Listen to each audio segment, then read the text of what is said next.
What's up, beautiful, beautiful souls? It's Dr. Samuel Lee here again on another episode of the Spiritual Psychiatrist podcast. And what a joy it is to be here with you. Today, I wanted to dive right in to the attitudes of responsibility and mastery. And the reason that I want to talk about this is really I'm preaching to the choir. So if you guys want to listen, cool. But the more you talk about it, the more you think about it, it's this decision and this attitude that we all make on the path. And there comes a certain time where we have to decide, I'm all in. I want to embody my higher self. I choose to have a positive attitude.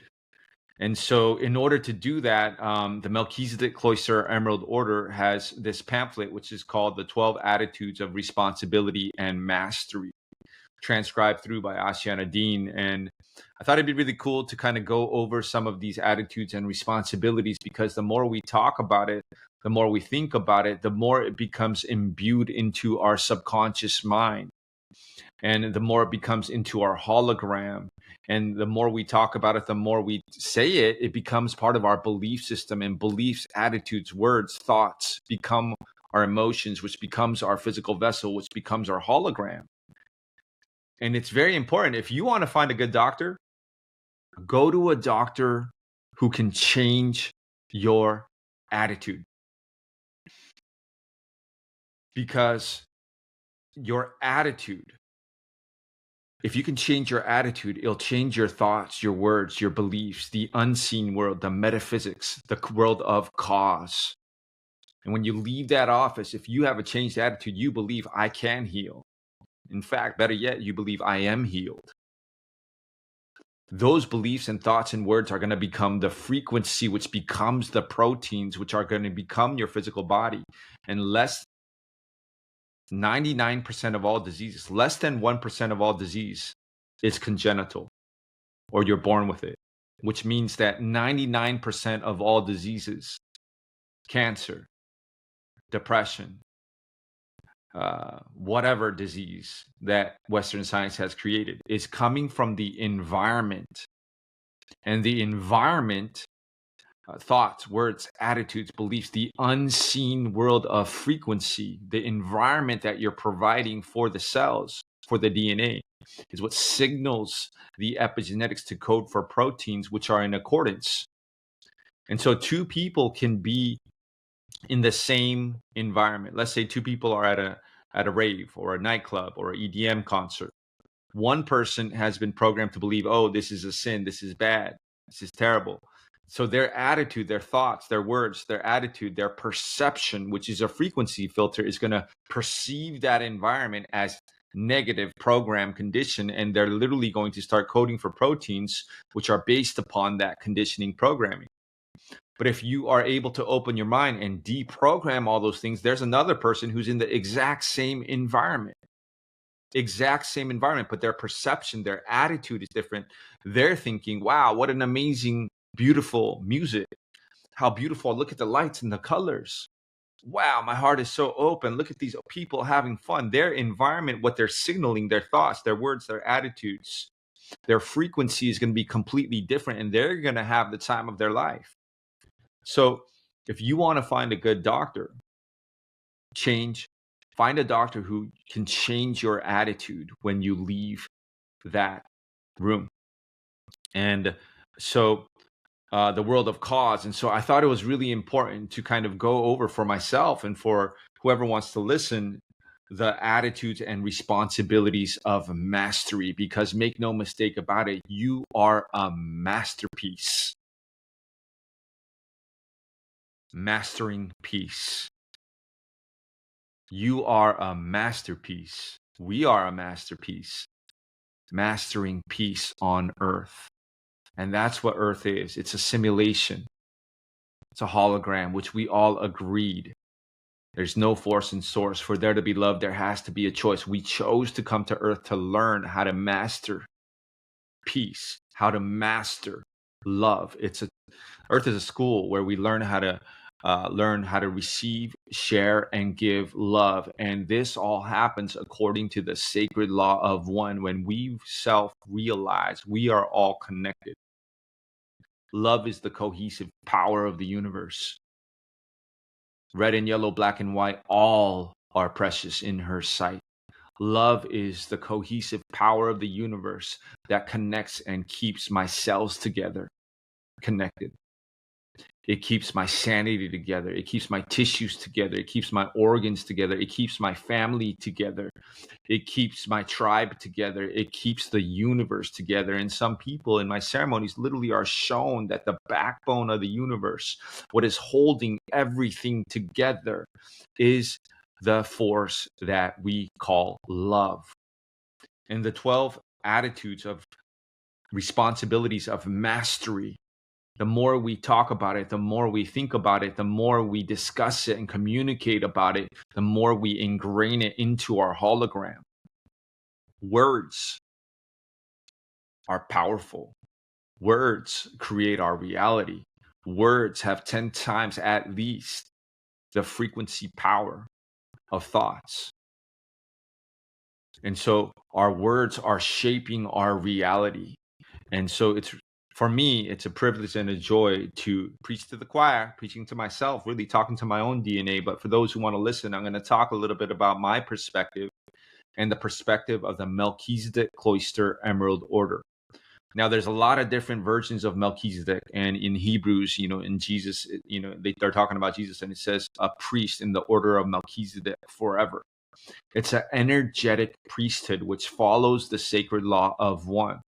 Now, there's the Alpha Omega Melchizedek priesthood. There's the version that the Mormons have, the priesthood. But for me personally, I really resonate well with the perspective of the Melchizedek Cloister Emerald Order.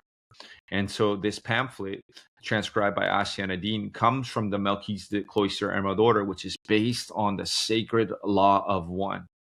So I'm going to read a little bit about it. And over the next coming weeks, perhaps we'll delve a little bit deeper into the 12 attitudes and responsibilities of mastery, to practice doing in order to be versus being in order to become. And so for me, I found it very important to come to the conclusion and realization in my life that when I'm in my mastery, I am in a state of being. For me, service is a noun. It's a vibrational state of being. And I know that currently modern society tries to get us into the hustle culture, to try to get us to base our value on what you've accomplished, what you've done. What have you done for me lately? You need to do this. You need to become this. But you're already who you've been looking for. You are the masterpiece already in a state of being. And so the doing comes from being. And that's why all of the greatest ideas, if you think about it, come to us when we're in a state of being. When we're in the shower, our mind is quiet. And we're just in that state where our brain drops into alpha brain waves. Sometimes even into a slower brainwave. We're relaxing when we're driving, and we're able to just kind of calm down and take in the scenery. And from what I hear, this is where Jeff Bezos had the idea when he was driving cross country to have the idea to create Amazon. And some of the greatest ideas, which are literally like little thought forms, little energy forms, our higher self can drop in these ideas. And make no mistake about it, if we don't act on these ideas can be given to someone else. And some of you may have experienced this. Man, that was my idea. I had that idea last week, but I didn't do it. So someone else all of a sudden is doing the exact same thing, right? Because when we're in a state of being, we have the opportunity, we drop into a brainwave state where we can receive the idea when we're in a relaxed brainwave state. And then from there, we have a choice. The doing comes from being. Do I want to actually act on this? Do I want to take action on this? So your service is a noun. It's a vibrational state of being, because that's what we were made to be. When we're, especially the 144,000, when we're just being and we've mastered ourselves and we're in a state of we don't have to do anything, we're just being, and we are worthy just because of who we are. That's what the sacred law of one says. We are worthy because we are source, existing as source. We don't get our worthiness from doing anything. But in that state, all spiritual cultures, a lot of them talk about there's a silver cord that connects us to the core of Mother Earth. Every single one of us, when we agreed to come to Earth, we are connected to the core of Mother Earth through a silver metaphysical cord. And when we are in our state of being, our natural state of being, that silver cord is vibrating and oscillating and connected to the core of Mother Earth. And we are serving Mother Earth. We are coding Mother Earth with our unique DNA just by being ourselves. And so we use the attitudes and responsibilities of mastery to practice doing in order to be versus being in order to become. Please consider the attitudes and responsibilities. Read them carefully and put them into practice. They are a roadmap of how to reclaim your Christic personal power. So there comes a point, like I said, in every single person's journey where we have to decide in this lifetime, I'm going to choose to embody the frequency of mastery, to become my highest version of myself, to become my unique oscillatory vibratory reflection of source that I was created to be, to deprogram everything I was taught so that I can truly be me, free, soul free, soul free, soul free. And in preparing for contact, the attitudes and responsibilities of mastery assist in making the necessary mental, emotional, consciousness shift essential to integration with advanced cultures. So if your star family, your spirit family, the Palladians, the Lyrans, the Andromedans, the Arcturians, advanced beings, which is really you on a higher level, want to make contact with you, to a certain level of extent, we have to be able to hold this level of attitude and mastery within ourselves, the emotional, mental stability, for them to be able to make contact with us without us freaking out. So it's very important as we learn how to embody our higher self that we're able to hold this level of attitude of mastery and responsibility for longer periods of time. And when we can do that, the higher dimensions, higher sensory perceptions can make contact with us. And that's why in the Bible, oftentimes when an angel, quote unquote, which is really you on a higher level, comes and appears before man, you oftentimes, you'll find that the first thing they say is, do not be afraid. Don't fear. Don't have fear. And so it's really important, especially during this particular time in humanity's history, as people are talking about contact, the UFO movement, all these different things. But in order to make contact with Christic beings, beings who only follow the sacred law of one, who only have the best intention for humanity in mind, we have to be able to hold that physical, emotional, mental mastery within ourselves to be able to make contact and to receive the download and to be able to interact with these pure beings, which is really us on a higher level. So, for a lot of us out there, that's already starting to happen. So the pre-ancient Melchizedek Cloister Emerald Order, MCEO, perspectives teach of the inner Christos, or living God spirit alive within all things, including the natural environment. So God, according to the MCO perspective, is the energetic infrastructure that runs through all things and all people. It is not separate from us. It is within us, through us, for us, all around us. And when we can see God in all of us, then we can see God in everything. Then the fear, false evidence appearing real, dissolves in our hologram. And so I love this perspective that the Melchizedek Cloister Emerald Order perspective teaches, it resonates with me. And so, people often say, what is spirit? Oh, spirit told me. The Holy Spirit came to me. Spirituality and science are the same thing. Spirit is the ether-gelesic radiation frequency on the unmanifest side of creation that all things are infused with that all things come from. Spirit descends into matter, but it still has that spirit form into all things. And when we lift our frequency, this spirit form, which is literally condensed into matter in all things, that's the power of the Holy Spirit. It's everywhere. It's omnipresent. It's omniscient. It's consciousness, it's intelligent, it's pervading all things. Ether-gelesic radiation on the unmanifest side of creation. So that's what this is saying. The living God Spirit is alive within all things. The inner Christos philosophies are built upon understanding what is referred to as the law of one. Inner Christos law of one perspective respectfully acknowledge the interconnection, interdependence, and intrinsic value of all components of reality in recognition that the living consciousness, God's Spirit, or inner Christos, is the tangible substance of consciousness and energy from and of which all things are manifest and composed. So there's a verse in the Bible, right, where it says, I am convinced that nothing, whether angels or demons, hell, heaven, anything can separate me from the great love that is within Christ Jesus, our Lord. And so this is what this is saying right here.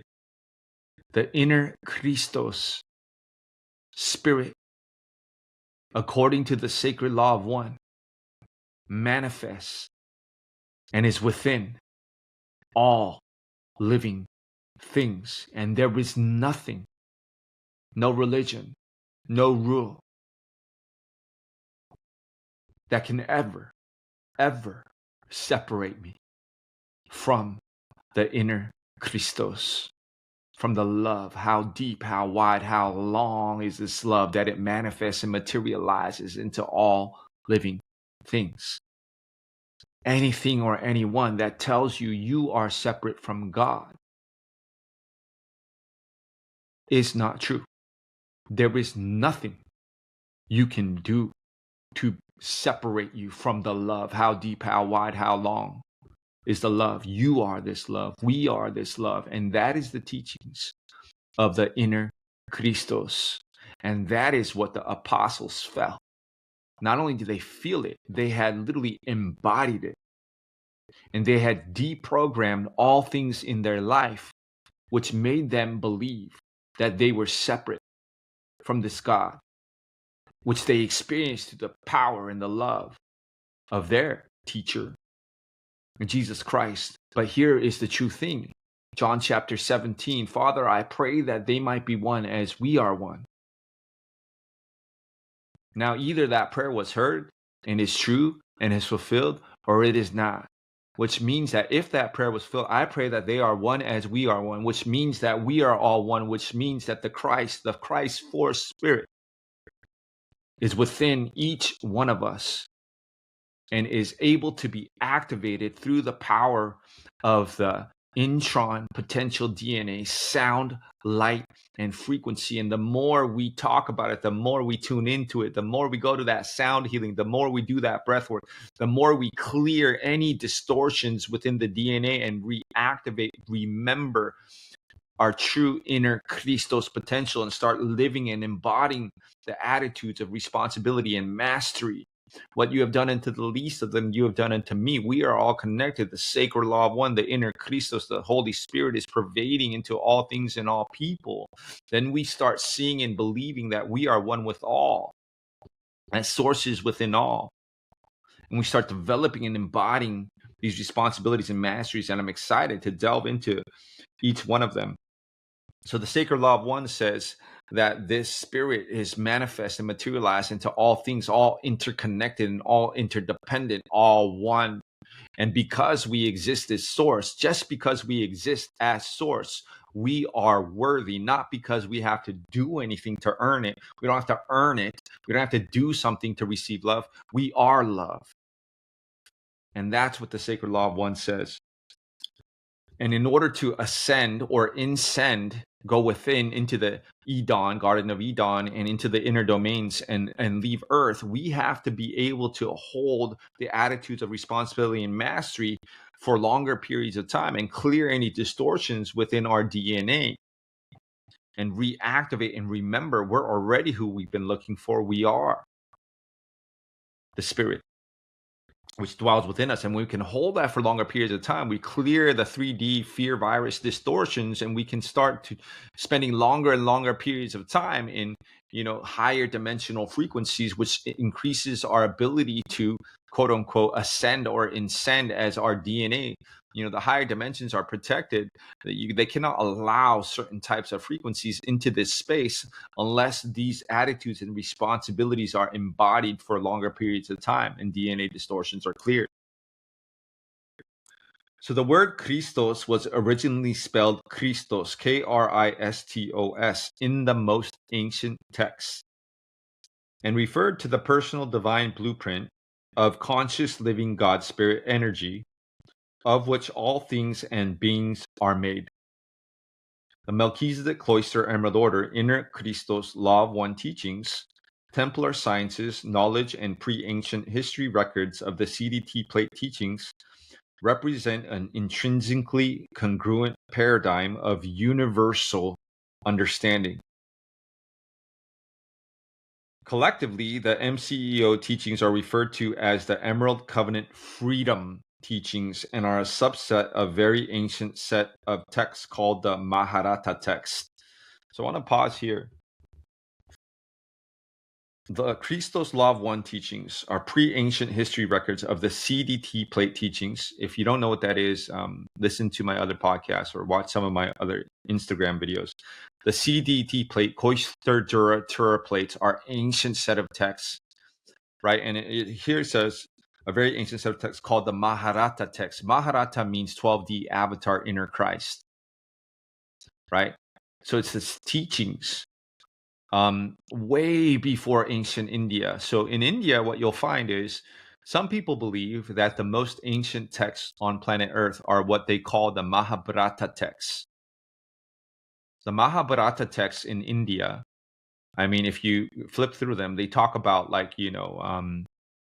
spaceships, where there were spaceships that were coming in a war that was on Earth, and spaceships were there, and saucers were flying around on Earth. Those are the Mahabharata texts. The Mahabharata texts, India, it's an ancient culture. There's a lot of beautiful, amazing wisdom from there. But way before the Mahabharata texts, actually, the Mahabharata texts come from the word Maharata. And the Mahabharata texts are come from the CDT plates, way before the canonized Bible, way before Egypt, before Atlantis, before Lemuria. There were the 12 original celestial human tribes. And the original celestial human tribes were seated on Earth. That's where the 12 biblical tribes are based off of. And they were each protectors of a CDT plate, Cloister Dura plate, and it had the sacred science of Templar mechanics, Stargate mechanics, ascension mechanics. All of the history, the true history, the cosmic history, and future history of Mother Earth were recorded, and each tribe was given a CDT plate to protect not only the Stargate, but also the CDT plate. And each plate, silver alloy disc, thousands and thousands of books could be written about the science of source. And it's amazing. Anytime I get a chance, I study this wisdom because it's layers on layers of wisdom to the science. It's a science of source. And so that's what the CDT plates are. And they contained all of these records. And can you imagine? Actually, imagine with me, envision with me, visualize with me, feel with me. The original intention of Source, where there were these tribes and mystery schools And imagine and envision our children being born into these beautiful, amazing tribes that have all of the human technology, all of the conscious evolution technology with aunties and uncles and fresh living water, as Earth was originally designed to be a playground, a safe playground for these starseeds who are being born. And at an early age, they learn about the intrinsically congruent paradigm of universal understanding. They learn in these mystery schools at an early age, these hubs of light all around the world that people are seeing in my ceremonies. They learn the true education that we are all connected, we are all one. And through these amazing technologies that are already here, human design, gene keys, 12-stranded DNA courses, all of these things, they learn at an early age what their unique purpose is, because the superconscious mind, the 4th, 5th, and 6th-stranded DNA, it literally holds that starseed, that child's purpose. And we can unlock that at an early age. Then they'll know their sacred why. They'll know why they're here on Earth. They'll know the universality of humans. They'll be drinking farm to table amazing food and fresh living water. Can you imagine, instead of Skittles and Oreos and the stuff that some of us top ramen that some of us have grew up on, right? And they'll literally have access to this, and at an early age they will literally know exactly why they came to Earth, and they will be able to explore, and they will literally be able to put in their 10,000 hours. In Tipping Point, Malcolm Gladwell talks about, right, 10,000 hours to become a master. Can you imagine at the age of 4, you already know, man, I'm here to, spread music, and like you put in 10,000 hours of DJing, all the guitaring and stuff and music, and they literally at the age of 14, they're already a master. They have, a safe environment to develop their talent and to explore and to play. Can you imagine what Mother Earth would be like as these starseeds, these little kids, these ancient souls that have never been born before? Because a lot of us parents have cleared a lot of karma. A lot of them are choosing to be born already with their 6th-stranded DNA online. Their soul is coming in online. I mean, these little kids are drawing pictures of Egypt and pyramids as little kids. I mean, I'm seeing it. They're so aware. They demand presence. If you're out of alignment and trying to play with one of these kids, they'll put you right back into alignment. These kids are coming in hot like a fajita. And so I imagine and visualize, and that's what I'm really intending to build, is a new Earth, these cities of light, these hubs of light, decentralized systems that are all interconnected, following the sacred law of one, all unique, but decentralized finance. And a lot of these healing technologies are already there, where these children can come in a safe environment with abundance frequency and experience Mother Earth, and literally be able to, these kids are the future. And so it's a joy. Those who love peace must learn how to communicate and collaborate better than those who love war. But I've seen a lot of communities come and go. A lot of people are trying to do this, and it's beautiful, but it takes a certain level of consciousness, self-responsibility, deep commitment to love, understanding of how to bridge the 3D to the 5D, understanding of where the 3D is at, understanding, having counsels, understanding what to do when a problem arises, understanding how to, when someone forgets who they are, how to remind them who they are without judgment and love, how to build financial structures that are abundant, that are sustainable, how to build all of these different structures. And it takes a certain level of consciousness, unity consciousness, as well as a level of understanding of where collective consciousness is, and councils to come together, and those who love peace to learn how to communicate, collaborate in a spirit of abundance better than those who love war. And it's already happening, and it's already done. The Mahabharata texts provide detailed understanding of the condition of humankind, such that if the Christic races are to survive, they need to become free of the template distortions they took on in order to come in and help and heal the long-suffering land of Earth and its races as part of the Christos realignment mission. So it's the inner Christos realignment mission. And many of us ancient souls, especially indigo children, born in the 70s, 60s, 70s, 80s, 90s, we chose to be born to certain lineages, ancestral lineages, cosmic lineages. And as soon as that sperm and that egg met, there were 7 to 11 generations of a lot of beautiful qualities, but also 7 to 11 generations of deep ancestral trauma and karma, as well as cosmic trauma and karma.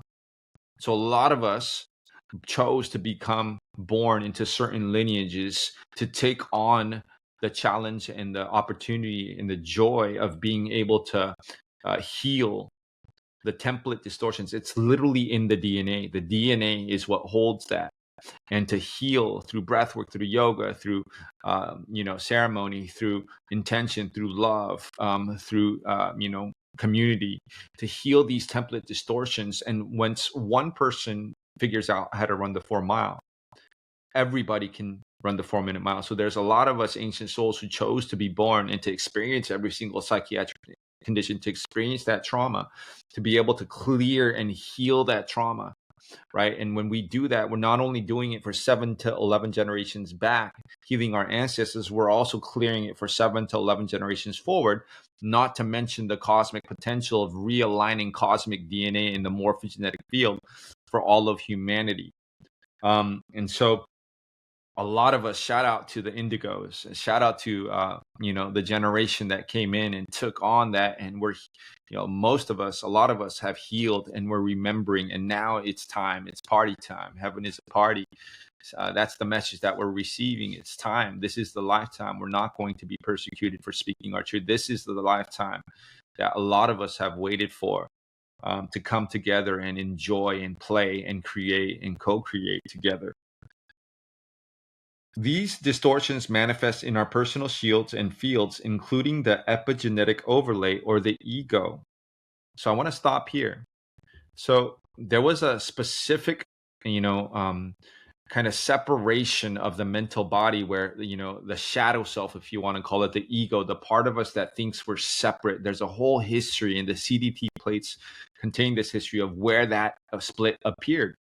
So a lot of us have been healing the ego. It's not bad. The ego is the epigenetic overlay. It's a chemical sheath that surrounds the DNA.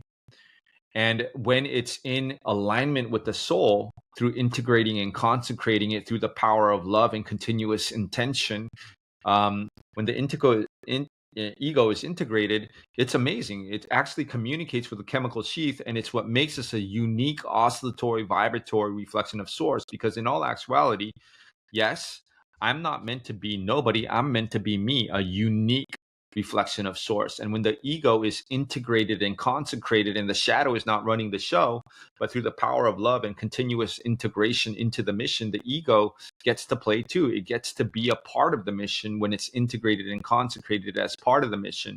So the ego is not bad, but when the shadow self, the ego, thinks it's separate, it thinks it's trying to protect us, it thinks it's separate, it's not following the sacred law of one, then it can become destructive, right? Because it thinks it needs to protect, and so it'll do all kinds of different things, which, because from a place of scarcity, from a place of lack, and lack creates more lack. So it's very important to work with the ego, not to kill it, but to integrate it and consecrate it as part of the mission, so it becomes a servant of the soul, literally the 6th, 5th, and 4th standard DNA, sending its.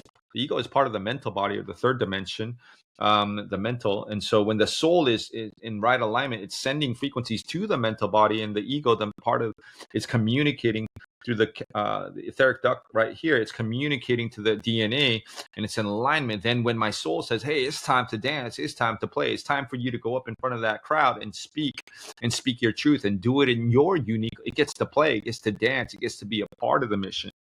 So the ego is not bad. It's the epigenetic overlay, the EGO. The result being a majority of our apartheid receptive to non-Christiac frequencies. These distortions outpicture in how we interact with others, whether on a personal level or in a society as whole. So it's very important when we're intending to come together as conscious community, we have to clear these distortions, and which is literally in our DNA.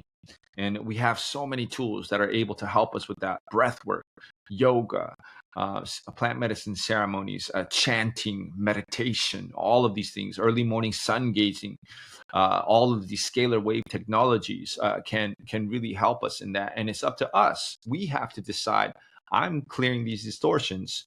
I'm going to live in conscious community. I'm going to be a part of that community. And in order to do that, we have to be able to hold these levels of mastery for longer periods of time and clear our template distortions. In a Christiac society, we naturally epitomize the impeccability of eonic behavior. This standard is called the attitudes and responsibilities of mastery. These Ionic standards do not embody the freedom luxury to exercise our distortions.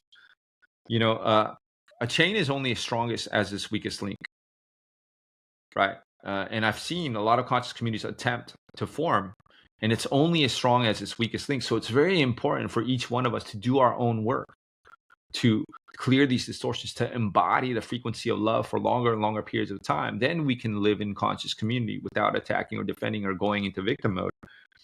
They do not permit us to hurl insults at each other, take another's inventory, point fingers, exhibit racism, etc., all things considered freedom of speech or freedom of expression. They are expressions, but of what? Stepping through the ascension portals requires alignment of a certain percentage of our personal shields to the divine blueprint and continuously open to primal life currents. So it's a continuous process where we have to continuously be open to receiving instruction, receiving frequency, receiving love, receiving whatever we need from our higher selves. It's a continuous embodiment and continuous choice.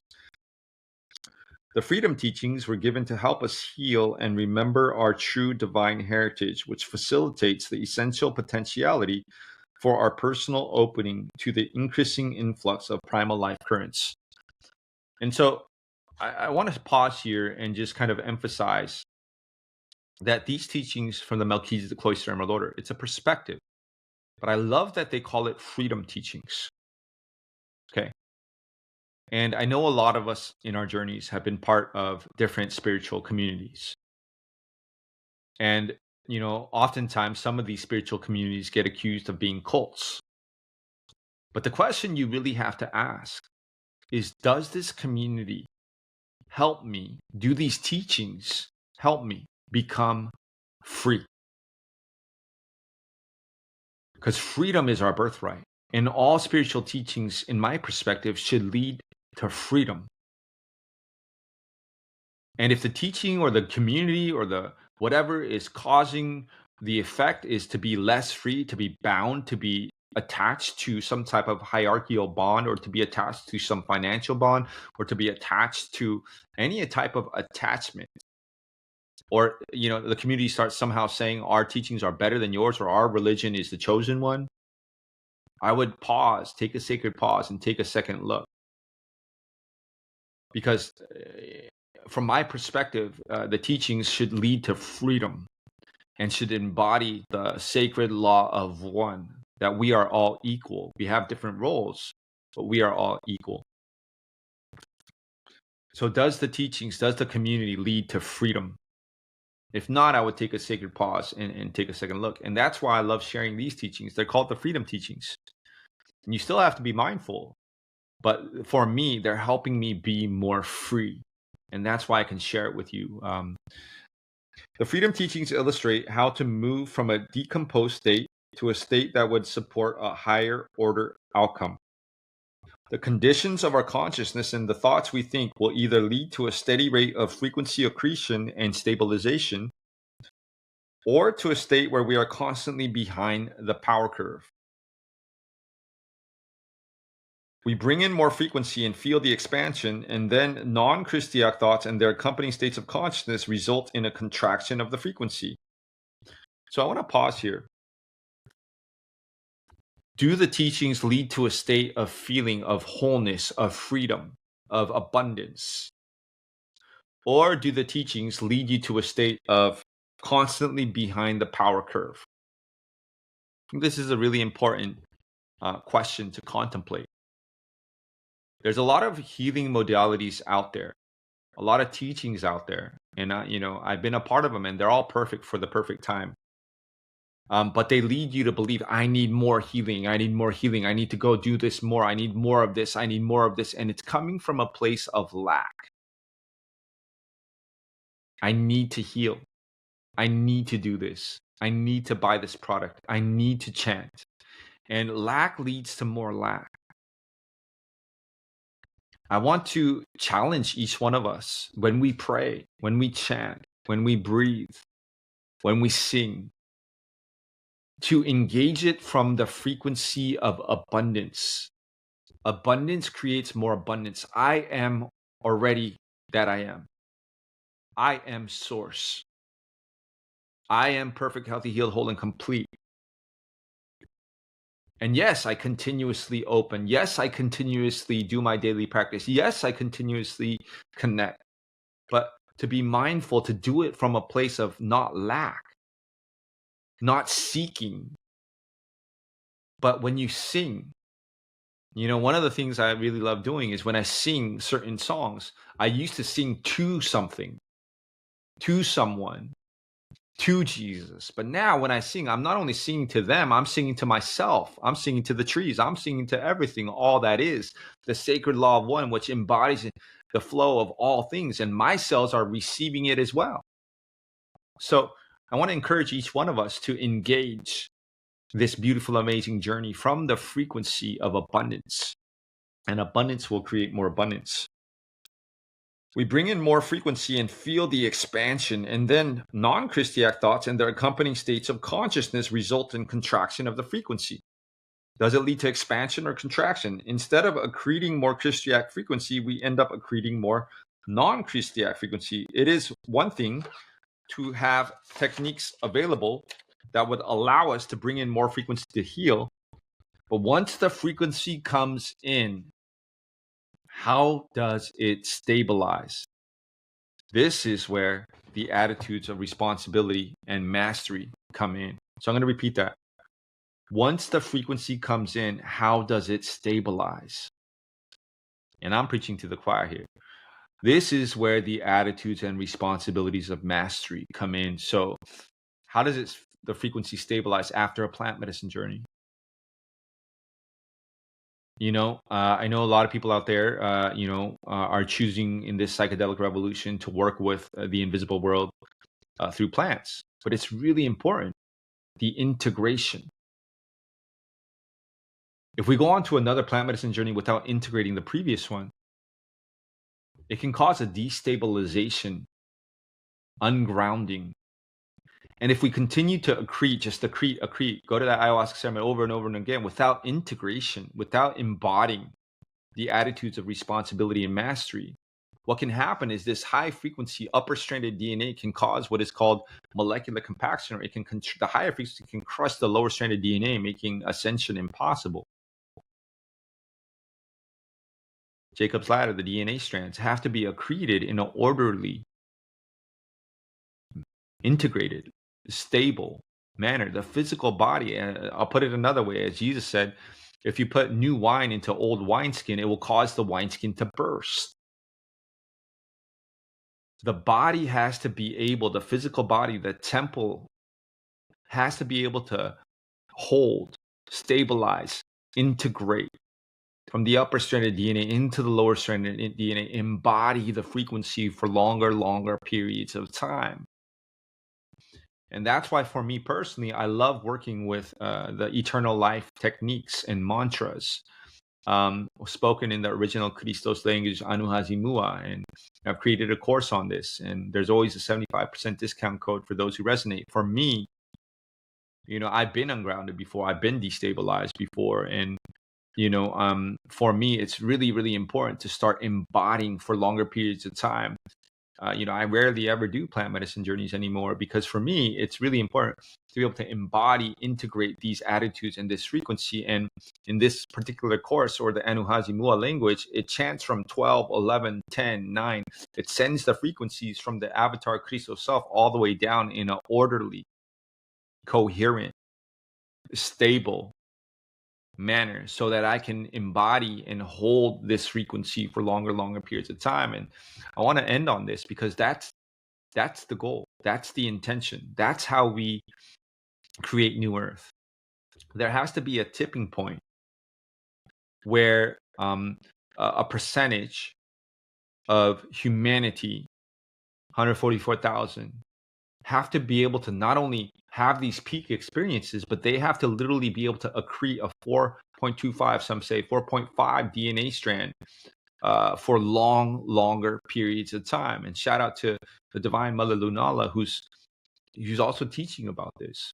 You have to be able to stabilize it, and going into the geothermal pools after ceremony are helping integrate and stabilize that frequency for longer and longer periods of time. And remember, I'm preaching to the choir. This is something that I'm really intentionally bringing into my field. Is I want to be able to stabilize this frequency and hold this frequency for longer and longer periods of time. And when the tipping point, remember I started this podcast and I'll end it with this: service is a noun. When most of us, a tipping point of us can hold the 144,000, stabilize this 4.25 or 4.5 DNA strand, embodied love, the frequency of oneness, the sacred law of one for longer and longer periods of time, we're naturally connected to the core of Mother Earth. And Mother Earth is naturally being activated into this higher frequency through the silver cord, which connects us to the core of Mother Earth.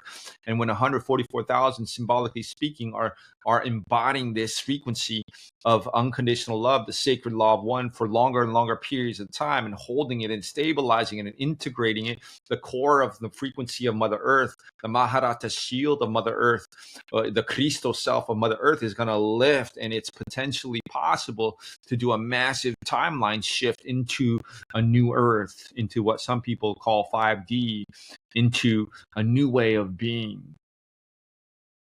And that is the legacy. I mean, certain people, you reach a certain point where you realize you've experienced. We came to Earth to experience. We've experienced the great experiment. We've experienced what it is to be poor, to be rich, to dance, to be happy, to be sad, to cry, to go through all these beautiful and amazing experiences. And there comes a certain point in people's lives where you realize, man, the only thing now is to leave behind a legacy for Mother Earth, to leave it a little better than when I came. Service is the end path of all spiritual paths.